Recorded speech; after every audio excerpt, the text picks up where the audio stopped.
Hello, everybody. Today I wanted to talk about a couple of things. First off is this new thing that I was finding. I don't know how long they've actually been out, but these are the Gran Turismo Hot Wheels. Now, I know for the longest time, um, I have collected Hot Wheels because of Gran Turismo, because of the giant variety of cars that they had. And I used to buy these mostly when I was younger, just to try to replicate that. If I ever knew that there wasn't a such thing as Gran Turismo Hot Wheels that are officially licensed, it's even got the PlayStation logo right on it, I definitely would have gone crazy for these. I don't believe these have been out for very long. Doing some research, I found two different sets. I found this one with the black box that has 8 different cars, and I found one with a white box that had about 6, I believe. I have not seen the white box in stores, probably because they stopped selling them. But these, I found these pretty much anywhere. I've been getting them from Walgreens just because Walgreens is very close to where I live. And it just so happened to have all of them, except for this one. Yeah, it took 2 trips. The first trip, I got 7 out of the 8. This is the only one they didn't have. And I tried a different Walgreens earlier today, and they finally had this one, which I feel like they're still really not that hard to find because, except for this one, which I'm not sure if this is, for some reason, a better selling car, there's at least 2 or 3 of each of the other 7 at each Walgreens, and according to the guy I talked to last night, where I got the other 7, he said, well, we're getting more the next day, so these aren't rare yet.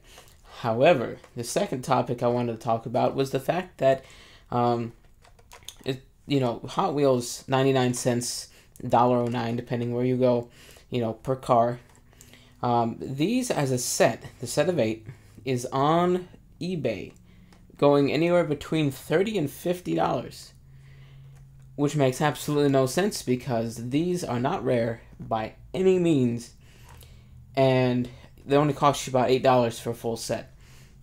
So that's the second topic for today is eBay and really anywhere.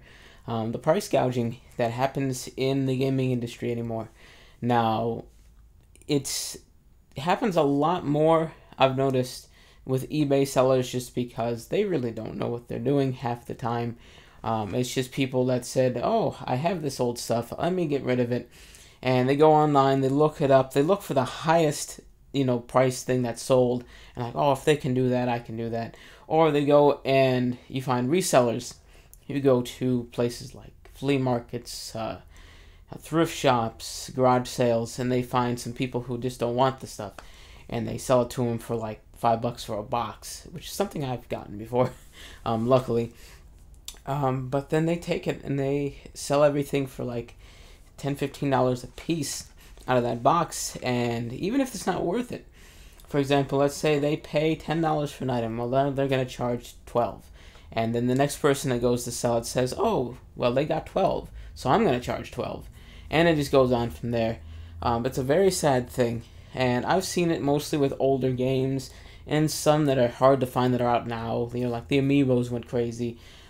Certain items like the new iPhones always go crazy when they first come out. But there's no excuse for this. Yeah, it was hard to find some of the Amiibos, and yeah, it was sometimes hard to find a new iPhone or a new game system at launch. But these are everywhere. There's no reason this should be $50 on eBay. Even if it's in perfect shape, which I admit this one got a little crinkled in the corner, but, I like to have it. There's no reason this should be ridiculous. I could imagine a few years down the road when they don't sell these anymore, which is more than likely going to happen, then yeah, $30-50. But anyway, enough about that. Let me show you what the set is. Now, there is only 8, like I said, and they are pictured here on the back, if you can see it. I'll show you each one by one. Now, I haven't bought a Hot Wheels in probably, 10 years. So I don't know if this is across the board or if this is just these ones.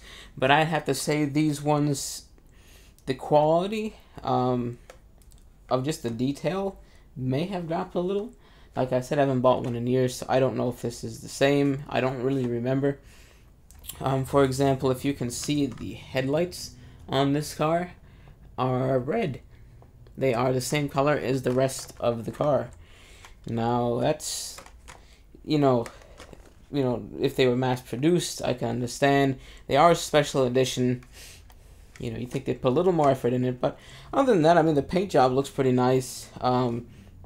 There's very little markings on these for the most part for the game Gran Turismo in itself. This one has tiny little logos on it that say Gran Turismo, where the number is.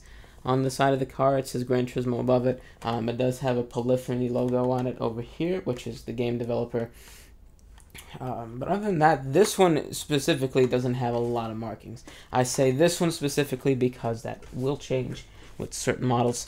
The second one, that was a Nissan Skyline, if you didn't notice. The next one is the Jaguar XJ220. This one does have a little bit more markings on it. It's got a bigger Gran Turismo on the hood.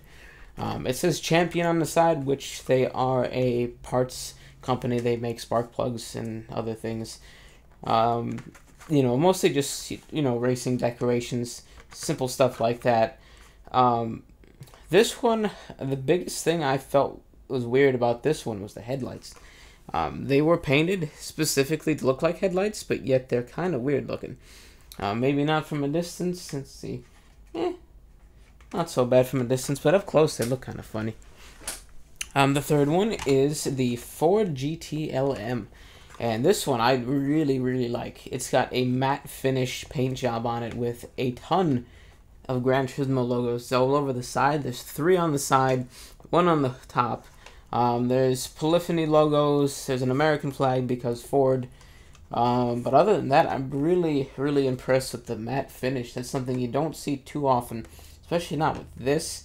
I don't know how well you can see it through the box with the lighting in here, but this one's done really well. I've noticed the picture shows it as carbon fiber, which most of these pictures depict an accurate representation of what's in the box. However, that is definitely, without a doubt, not carbon fiber. There's no design on this car that looks carbon fiber. It just looks matte, which I understand carbon fiber can make things look like they have a matte finish. But, you still have that little bit of like a checkered pattern, but there is not. Not really complaining because I still greatly like that design. Okay, now this one I can never say. This is the Pagani Hyra, something H word. We're going to call this the H word. This one, it kind of has a two-tone finish on it. If you look at the picture, you can kind of see it better. For the car itself, even in direct lighting, it's not that much of a tone difference to notice it as striping, which is why I call it a two-tone difference. Like a two-tone paint job. Besides that, this one was done pretty well. The headlights look pretty good. I mean, a Pagani headlights are pretty recognizable, just the way that they're set up. I would find it very difficult to mess that up. And he's always been one of my favorite kind of cars, mostly the Zonda, but I don't mind the H word that much either. Next up is the 2005. Now this is the only one that has a year, which I don't know why. Maybe they just didn't want to bother with these other ones. But a 2005 Viper GTS, not GTS, I'm sorry, the SRT 10. I'm so used to the GTS models, which are the ones that I liked when I was growing up. He typically had the white and blue striping, or, one way or the other, with blue stripes, white stripes, whatever. This one I've actually used in-game in Gran Turismo 4, which I just so happen to have right here. I played this car probably for all the natural aspirated races, the American races. Sometimes I'd use the Ford GT because it was also a good car.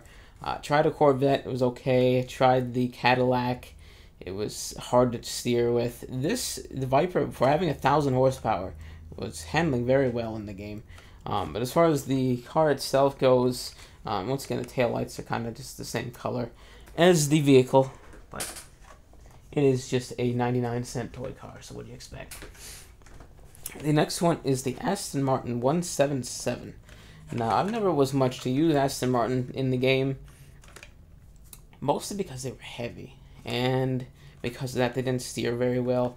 This one, I have to say, is probably the worst for the taillights, because if you didn't really look, you wouldn't even know they had taillights. They're kind of barely outlined on here. Other than that, it looks alright. It's got a Gran Turismo logo on the side next to the wheel, if you can see that. That's about it. You know, it's got a little bit of a separated grille on it, which kind of adds a little detail. The wing is kind of just an indent, but once again, 99 cents. It's more about the box, I guess you could say, in this situation. Weirdly enough, the last two are both Lamborghinis. I will show you one at a time, because they are different kinds. This one is the Gallardo. I hope I said that right. There's a lot of stuff on here. Lamborghini Gallardo LP 574 Superleggera. It's yellow. The next one, much easier to say, is the Aventador LP 704. This one, I believe I've used this in Forza. I have not used this in Gran Turismo. For the longest time, there were not Lamborghinis that I used. I don't even remember if they were in this one. They probably were. I just probably forgot. I never used them. I was more about like the Skylines and the 3000 GTs and the Hondas. I liked more the Japanese racers than this kind of stuff. Now, in the newer games, they kind of throw these at you, especially in Forza. They throw you a Lamborghini and a Ferrari just like, you know, like it was nothing. And, you know, they're all right. I would love to have a real one. I love to drive a real one. Out of all these, I think I'd take the Skyline or the Viper, maybe the Pagani, even the Ford. You know, of course, I wouldn't mind driving any of these 8 cars, but, you know, this isn't about the cars. That's a different video in itself. But yeah, if you see these things, pick these up before they get ridiculous, because they already are becoming ridiculous. And I know where eBay goes, and it's only downhill. But yeah, I recommend these for $8. Get a set of these. I don't see this happening too often. You know, I know there was a set in a white box, but I never saw those. I mean, I don't look very hard, but still, I never saw one. These, I just so happened to walk down the aisle. It's like, oh, Hot Wheels. And then I looked over here. It's like, oh, Gran Turismo. Yeah. So give these a look, and you know, you guys have a wonderful rest of your day, and thank you for watching.